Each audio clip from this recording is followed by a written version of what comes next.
நம்முடைய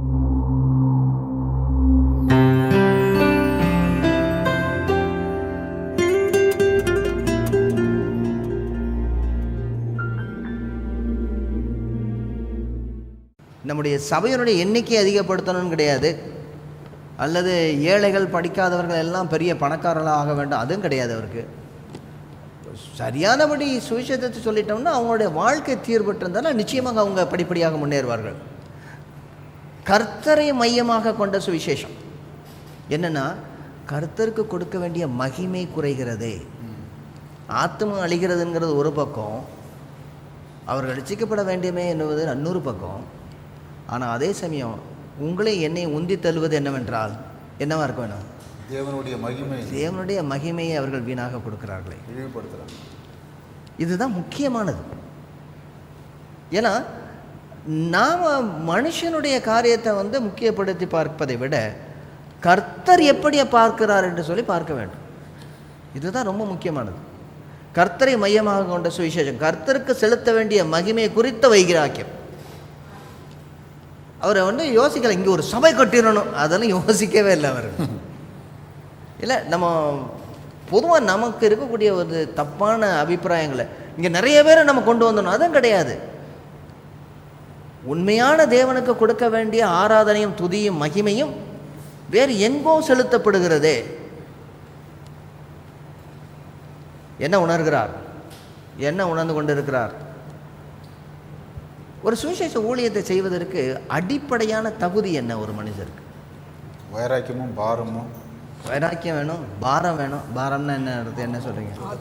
ஆத்ம பாரம் வேணும். தேவனுடைய மகிமையை ஒருபோதும் குறைக்கக்கூடாதுன்ற ஒரு, தேவனுடைய மகிமையை ஒருபோதும் அவர்கள் குறைக்கக்கூடாது, நான் திருடக்கூடாது. ஆமாம், correct. That's a main point. அவர்கள் குலைத்து விடக்கூடாது, நான் அதை திருடவும் கூடாது, நான் சுட்டு விடக்கூடாது. அவர் உணர்கிறார். வேற என்னெல்லாம் உணர்கிறார் அவர்?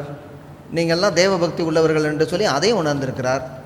நீங்கள் இன்னொரு காரியத்தையும் அவர் உணர்ந்திருக்கிறார். என்னதுன்னா, நீங்கள் அறியப்படாத தேவனை நீங்கள் அறியணும்னு ஒரு வாஞ்சை இருக்குது பாருங்கள், அதை உணர்கிறார். வாஞ்சை உணர்ந்துகிறார். நீங்கள் கொஞ்ச நேரத்துக்கு முன்னாடி தான் சொன்னீங்க, அவங்களுடைய நீங்கள் சொன்னீங்களா அவங்க தேவ பக்தி இருக்கிறத அதை உணர்றாரு. சரி, அதாவது கல்லில் போய் மோதலை கொஞ்சமாவது அசைகிறார். அவர்கள் அதை உணர்ந்திருக்கிறார். ஒரு வழியும் விட்டு வைக்காமல் முயற்சி பண்ணியிருக்காங்க. எல்லா வழியும் இல்லை, ஒரு வழியும். என்ன என்ன என்ன சொல்ல வரீங்க? எந்த மாதிரி சான்ஸ் எல்லாம் அவங்களுக்கு கிடைக்குதோ தேவனுக்கிட்ட போய் சேர்றதுக்கு அத்தனை வழியும் ட்ரை பண்ணியிருக்கிறாங்க. யார்? அந்த அத்தனை பட்டது எல்லா வழியும் பார்த்துருக்குறாங்க, இந்த ஒரே வழியை பார்க்கல. எல்லா வழியும் பார்த்துருக்காங்க, இந்த ஒரே வழியை பார்க்கல. இந்த விக்கிரகங்களால் நிறைந்திருக்கும் போது ஆவியுடைய ஒரு கண்ட்ரோலில் இருக்குங்கிறத அவர் முழுசும் உணர்ந்துட்டார். அசுத்த ஆவிகளுடைய கண்ட்ரோல் அந்த இடத்துல இருக்குது அப்படின்னு சொல்லி அநேக இடங்களில் அசுத்த ஆவிகளுடைய கண்ட்ரோல் நிறைய இருக்குது. ஞானிகள் என்று சொல்லி பைத்தியக்காரராக, ஞானிகள் என்று சொல்லி பைத்தியக்காரர்களாக இருக்கிறாங்க. நிறைய பைத்தியக்காரர்கள் அவங்க ஞானிகள் என்று சொல்லி. அதாவது நம்ம பார்க்கக்கூடிய ஒரு பொருள் அல்ல அவர்களை எல்லாரையும் கட்டுப்படுத்துவது. பார்க்க முடியாத அந்த வானமண்டலத்தினுடைய சேனைகளாகிய ஆவிகளுடைய கட்டுப்பாடு அது உடைக்கிறது. ஏன்னா இயேசுவானவர் சொன்னார், எந்த ஒரு வீட்டுக்கு போகும் பொழுதும் அதனுடைய பலவானை முந்தி கட்ட வேண்டும்ங்கிறார். அப்படின்னா என்ன அர்த்தம்? இது நம்முடைய போராட்டம் ரத்தத்தோடும் கிடையாது, மனுஷரோடு கிடையாது. நம்ம நம்மளை அடிக்க வர்றாங்களே அவங்க பாவம். அவங்க ஃபெய்த்தில் பார்க்கல, ஆனால் ஃபெய்த்தில் பார்க்கல, விசுவாசத்தில் பார்க்கல அவங்க. ஆனால் விசுவாசத்தில் வந்ததை பார்க்குறாங்க. விசுவாசத்தில் வந்ததை பார்க்குறாங்க. அதாவது ரூபம் எடுத்து வந்ததை அவங்க வணங்குறாங்க. ஆனால் ஃபெய்த்தில் தேவனை தேட மாட்டேங்க. அதாவது வெளியில் அவங்க பார்க்குறாங்க, வெளியில் உள்ள. ஆனால் நான் என்ன சொல்ல வரேன்னா, இப்போ நம்ம ஒருத்தவங்களை பார்க்கும் பொழுது எப்படி அவங்கள பார்க்குறோம்? பவுலடியார் சுவிசேஷத்தை சொல்லும்போது ரொம்ப தெரியும். நமக்கு எதிர்ப்பு கொடுக்குறவங்கள நம்ம பார்க்கும்போது மனுஷனா பார்க்கக்கூடாது. அவங்க ஒரு ஆவியினால அவங்க உந்தப்பட்டு அப்படி பண்றாங்கிறத உணரணும். அவங்கள மனுஷனா லோகாதிபதிகளோட நம்ம மனுஷனா பார்க்க கூடாதுனால அவங்கள மனுஷனா பார்க்கணும். ஆனால் அவர்களை இயக்கக்கூடிய அந்த பின்னணியத்தை நாம் பார்க்கணும். அதைத்தான் நம்முடைய டார்கெட்டாக இருக்கணும். நம்முடைய டார்கெட் அதை இயக்கக்கூடிய பின்னணியம் என்ன? லோகாதிபதி, அந்தகாரத்தில் உள்ளவங்க. எதுக்கு அதுங்களோட நமக்கு போராட்டம்? என்ன சொல்ல வரீங்க நீங்கள்? அது அவங்கள கண்மூடித்தனமாக இருக்கிறாங்களேன்ற ஒரு பாரம் நம்ம யாரோ இயக்குறாங்க. ஆமாம், அவங்க அறியாமல் செய்கிறாங்கன்றதை நம்மளால் உணர முடியும். அப்படிப்பட்டவங்கள நீங்கள் நிறைய இடங்களில் நீங்களும் பார்த்துருக்கலாம். அதாவது சில பேர் நல்லா பேசுவாங்க, திடீர்னு மாறிடுவாங்க, திடீர்னு மாறிடுவாங்க. நல்லா பேசிக்கிட்டே இருக்கிற மாதிரி இருக்கும், திடீர்னு மாறிடுவாங்க. கொஞ்ச நேரத்தில் நல்லா பேசுவாங்க, திடீர்னு மாறிடுவாங்க. இது அவங்களுடைய பிரச்சனை கிடையாது. ஏன்னா அவங்கள வந்து ஒரு கண்ட்ரோல் பண்ணி வச்சிருக்கு, அடக்கி ஆளுகிறது. இதை நம்ம வந்து உணரணும். இது வந்து சுவிசேஷ ஊழியம் என்பது, சுவிசேஷம் அறிவிப்பது என்பது இது ஏதோ பொழுதுபோக்கல்ல, இது ஆவிக்குரிய போராட்டம். என்ன சொல்ல வரீங்க சொல்லுங்க. அவங்க பின்னாடி இருந்து செயல்படுறது அவங்களுக்கே அது அவங்களுக்கு தெரிய மாட்டேங்குது. சரி, அவங்களுக்கே தெரியாது, அதுதான் தெரியும், அவங்களுக்கே தெரியாது. நீங்கள் கர்த்தராக இயேசு கிறிஸ்துவை ஏற்றுக்கொண்ட போது அதுக்கு முன்னாடி நடந்தது என்னன்னு, அதாவது நம்ம அறியாமலே செய்து கொண்டு இருக்கிறோம். ஆவியிலே அனல் கொண்டு அத்தேனே பட்டணத்தார் மூட நம்பிக்கை உள்ளவர்கள் என்றதையும் பார்க்கிறார். பவுலடியார் எந்த அர்த்தத்தில் பேசியிருக்காருன்னா, அவங்க வந்து சாதாரண அர்த்தத்தில் தான் சொன்னது மாதிரி இருக்கும், ஆனால் அவங்களுக்கு பின்னதாக இயங்கக்கூடிய அந்த அந்தகார சக்திகளை குறித்து பார்க்குறார். சரி, இப்பொழுது என்ன செய்கிறார்? மூன்றாவதாக என்ன செய்து கொண்டு இருக்கிறார்? என்னெல்லாம் செய்தார் அவர்? சரி, பார்த்துட்டு பேசிட்டு ஒரு என்னது ஒரு நியூஸ் லெட்டர் ஒரு 10 பேருக்கு அனுப்பிட்டு இல்லை, அல்லது ஃபேஸ்புக்கில் ஒரு ஸ்டேட்டஸ் போட்டுட்டு, கமான், என்ன செய்தார்? தினந்தோறும் சம்பாஷணை பண்ணி கொண்டிருந்தார். என்னங்க? தினந்தோறும் சம்பாஷணை பண்ணுகிறார். எல்லாம் எதிர்பட்டவர்களோடு தினந்தோறும் சம்பாஷணை பண்ணுகிறார். ஓகே, அவங்களுடைய பல நாள் கேள்விக்கு சொல்யூஷன் கொண்டு வர்றார். என்னங்க? அவங்களுடைய பல நாள் சந்தேகங்களுக்கும் கேள்விகளுக்கும் அங்கே வந்து பதில் கொண்டு வர்றார். என்ன செய்கிறார்? பதிலை தேடுறாரு, என்னெல்லாம் செய்யணும் அப்படின்னு சொல்லுங்க. எந்த வகையிலாச்சும் அவங்கள உண்மையான அந்த சத்தியத்தை அவங்ககிட்ட இன்செர்ட் பண்ணுறதுக்காக முயற்சி பண்ணுறாரு, கொண்டு வரணும். எந்த வழியிலாவது அவங்களுக்கு சொல்லணும். அதாவது பார்க்குறாரு, எல்லா இடத்தையும் பார்க்குறாரு, எங்கெங்கெல்லாம் லூப், அதாவது எந்தெந்தத்தில் வழி கிடைக்கும்ன்றத அவர் அவங்களோட கூட சம்பாஷணையில் அது தினந்தோறுன்ற போது ஆப்பர்ச்சுனிட்டி, அந்த எங்கே ஆப்பர்ச்சுனிட்டிஸ் கிடைக்கும் அதையும் பார்த்துட்டு இருக்காரு. ஓகே, எங்கே அதாவது வழிமுறை கிடைக்கும், எங்கே அதாவது எந்த கதவுகள் திறக்கப்படும் அப்படிங்கிறது ரொம்ப தெளிவாக அவர் பார்த்து கொண்டிருக்காரு. Very good. வேற என்ன செய்கிறார்? வேற என்ன செய்து கொண்டிருக்கிறார்? அவங்களுடைய நினைவுகளுக்கும் சிந்தனைக்கும் கற்பனைக்கும் அப்பாற்பட்ட காரியத்தை சொல்றதுனால நூதனமாக சொல்ற மாதிரி அவங்க ஃபீல் பண்றாங்க. ஓகே, இவன் நூதனமான காரியங்களை பேசுகிறான். இது வரைக்கும் இவங்க எத்தனையோ காரியங்களை பேசிருக்காங்க. அப்போ வந்து ஏதோ காரியத்தை பேசி கொண்டிருக்கிறார்.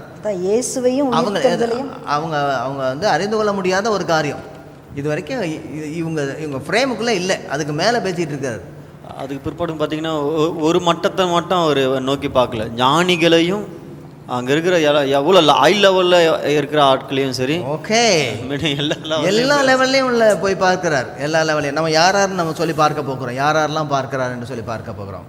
அதில் வந்து 3, 4, 5, 6 விதமான மக்களை பார்க்குறார்.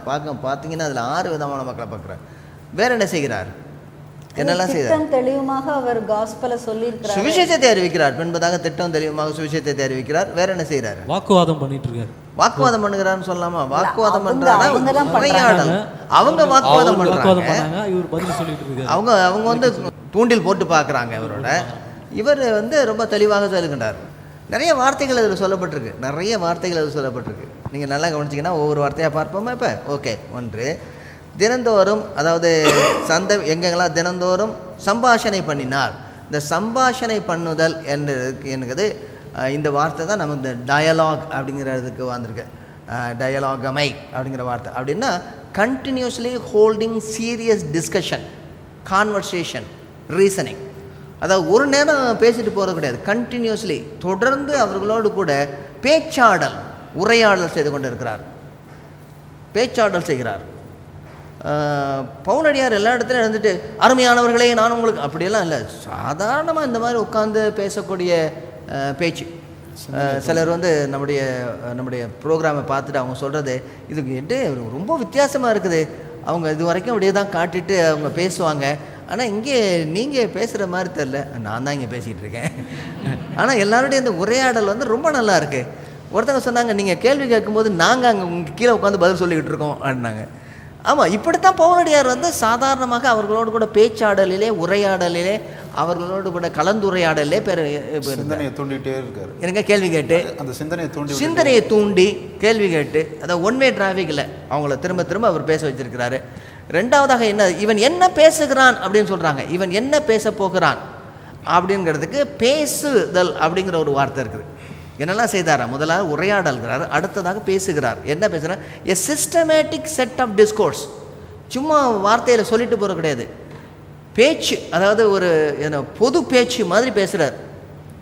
ஒரு எந்த இடத்துலையும் நம்ம எடுத்து பேசும்போது ஒரு கோர்வையாக, அது லாஜிக்கல் சொல்லுவாங்க, அது தர்க்க ரீதியாக அதற்கான காரணங்களை முன்வைத்து அவர்களுக்கு சொல்லுது. அதுதான் அந்த வார்த்தை. நம்ம மேலோட்டமாக வாசிக்கும் பொழுது சாதாரணமாக இருக்குது, அது ஆழமாக மூணாவதாக பார்க்கும் பொழுது இவன் அந்நிய தேவதைகளை அறிவிக்கிறவனாக காணப்படுகிறது என்கிறாரு. அறிவிக்கிறவன், அந்த இன்னொரு வார்த்தை வருது இல்லைங்க, அதுக்கு வருது காட்டாங்கலோ அப்படின்னா பொதுவான அறிக்கை. அப்படி வந்துட்டு அதாவது துண்டு பிரதி கொடுக்குற மாதிரி எத்தனை விதமாக பண்ணுறாரு பாருங்க. ரொம்ப சீரியஸாக சம்பாதிக்கிறார், லாஜிக்கலாக ஒரு பேசுகிறார், சரியான செட்டாக பேசுகிறாரு. அப்புறம் ஒரு இடத்துல வந்து அறிவிக்கிறார், எல்லாத்தையும் பொதுவான அறிவிப்பு, நான் உங்களுக்கு சொல்வது என்னவென்றால் அப்படிங்கிறாரு. அதற்கு அடுத்ததாக என்ன சொல்கிறாருன்னா, இயேசுவையும் உயிர்த்தெழுதலையும் அவர்களுக்கு பிரசங்கித்தபடியினாலே, அதுக்கு அடுத்த வார்த்தை என்ன செய்கிறார், இங்கே பிரசங்கம் பண்ணுகிறார். இந்த பிரசங்கம் பண்ணுகிறாருங்கிற வார்த்தைக்கு கிரேக்க வார்த்தை நீங்கள் முன்னாடி 2-3 யுவாங்கலிட்ஸோ அப்படின்னு, யுவாங்கலிட்ஸோங்கிற வார்த்தை, அதாவது to announce the gospel good news, சுவிசேஷத்தை முறைப்படி அவர்களுக்கு சொல்லிக் கொண்டு இருக்கிறார். நீங்கள் இதுக்கு பின்னாடி தான் அவர் சுவிசேஷத்தை சொல்கிறான்னு இல்லை, முன்னாடியே எல்லா இடத்துலையும் போன இடங்கள்லாம் சுவிசேஷத்தை சொல்லி கொண்டு இருக்கிறார். நீங்கள் இந்த பகுதியில் நீங்கள் பார்த்தீங்கன்னா இயேசு கிறிஸ்துவினுடைய மரணம், அவருடைய வாழ்க்கை, மரணம், உயிர்த்தெழுதல் மட்டும் கடைசியாக சொல்கிறாரு, நியாய தீர்ப்பை சொல்கிறாரு. ஆனால் அதுக்கு முன்பதாக சிலுவை மரணத்தை பற்றி பேசவே இல்லை. அதில் முன்பதாக உயிரோடு எழுப்பினபடினால அப்போ மறித்திருக்காருன்னு நம்ம சொல்லி நம்ம ஏற்றுக்கொள்ள வேண்டியதாக இருக்குது.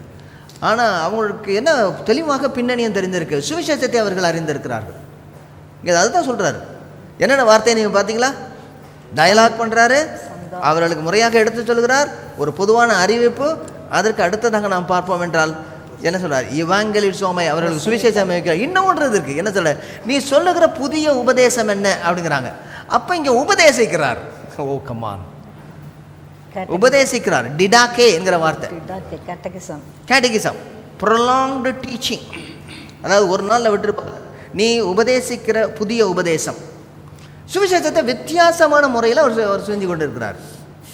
என்ன செய்கிறார் கொஞ்சம் யோசிச்சு சொல்லுங்களேன், என்னெல்லாம் செய்தார், என்ன செய்கிறார், பார்த்தாரு, பார்த்தார், உணர்ந்தார், அறிவித்தார், செயல்பட்டார், சம்பாசனை, என்ன சம்பாசனை செய்தார், பேசினார், ஒரு முறையாக தொகுப்பாக பேசினார், சொற்பொழிவாற்றினார், அது சரியான வார்த்தை, சொற்பொழிவாற்றினார். ஆமாம், அதுக்கு அடுத்ததாக பிரசங்கித்தார்ங்கிறதுக்கு முன்னாடி இன்னொன்று ஒரு அறிவிப்பு விட்டார், பிரசங்கித்தாரா, சுவிசேஷ பிரசங்கித்தார் நம்ம சொன்னா சரியா இருக்கும். சுவிசேஷத்தை பிரசங்கித்தார், இயேசுவை முன்னிட்டு உபதேசித்தார். இப்படி வித்தியாசமான முறைகளிலே, அதாவது உரையாடல், பேச்சாடல், புது அறிவிப்பு, சொற்பொழிவு, சுவிசேஷ அறிவிப்பு, உபதேசம், இவ்வளவு வார்த்தை இதுக்குள்ள இருக்கு. ஒவ்வொன்றும் வித்தியாசமான முறையில் உள்ளது. ஆக சுவிசேஷத்தை நாம் அறிவிக்கும் பொழுது ஏதோ ஒரு இடத்துல முக்கட்சத்தில் நின்றுட்டு ஒரு கொட்டடிப்போம், அது ஒரே மொட்டை தான் நமக்கு தெரியும். ஆனால் அவர் ஏகப்பட்ட மெத்தடில் யூஸ் பண்ணியிருக்காரு. பல இடங்களில் ப்ரீச்சிங் மட்டும் தான் இருக்குது. என்னங்க, பல இடங்களில் ப்ரீச்சிங் மட்டும் தான் இருக்குது, ப்ரீச்சிங் மட்டும் இருக்குது, டீச்சிங் கிடையாது. அடுத்தது அவங்களோட கூட உட்காந்து சம்பாஷிக்கிறது நிறைய கிடையாது. நம்ம கடையில் போய் உட்காந்து, டீ கடையில் உட்காந்து சம்பாதிக்க வேண்டும். மனநிலை என்னன்னே தெரியல, ஆனால் இவர் கண்டுபிடிக்கிறார், அவங்க மனநிலை என்னன்றது கண்டுபிடிக்கிறார். நிச்சயமாக, அதாவது அவங்க எந்த நிலையில் இருக்கிறாங்க. நீங்கள் நம்ம ப்ரீச்சிங் பண்ணும்போது ஒன்வே டிராஃபிக் தான். நம்ம நிறைய இடங்களில் பேசும்பொழுது அவங்களுடைய இருதயத்தினுடைய ஆழத்தில் என்ன அடைந்திருக்குன்னு சொல்லி நம்ம பார்க்கலாம். என்ன சொல்ல வரீங்க? பிறர் பேசும்போது தான் நாம என்ன பேச வரோம், அவங்களுக்கு என்ன பதில் தேவைன்றாங்க. இதில் இன்னொரு விஷயம் இருக்குது, அதனால என்ன புரிஞ்சுக்கிறாங்கன்னு. அருமையானவர்களே, சுவிசேஷத்தை எப்படி அறிவிக்க வேண்டும் என்று சொல்லி நாம் பார்த்து கொண்டு வருகிறோம். பவுலடியார் ரொம்ப தெளிவாக செய்கிறார். என்ன, அவர் அந்த இடங்களில் போய் எல்லாவற்றையும் பார்த்தபோது இது ஒரு ஜெப நடையாக மட்டும் அவர் வைக்கவில்லை, அவருடைய இருதயத்திலே அவர் பாதிக்கப்பட்டார். அதை நான் மெடிக்கல் டேர்ம்னு சொல்லிட்டு வந்தேன். அதாவது இருதயத்தில் அப்படியே பாரம் அழுத்தினபடினாலே தனக்கு அப்படியே இந்த வெட்டு, அதாவது பிளட் ப்ரெஷர் அதிகமாகக்கூடிய அளவிற்கு அவருடைய இருதயம் பிழியப்படுகிறது. அதுக்கு காரணம் என்னென்னா, கர்த்தருக்கு கொடுக்க வேண்டிய மகிமையை மற்றவர்களுக்கு கொடுப்பதாம்.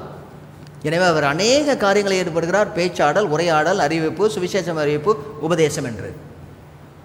கர்த்தர் நமக்கு அநேக வழிகளை தந்திருக்கிறார். ஞானத்தோடு நாம் செயல்பட வேண்டும். இதை குறித்து நாம் தொடர்ந்து பார்ப்போம்.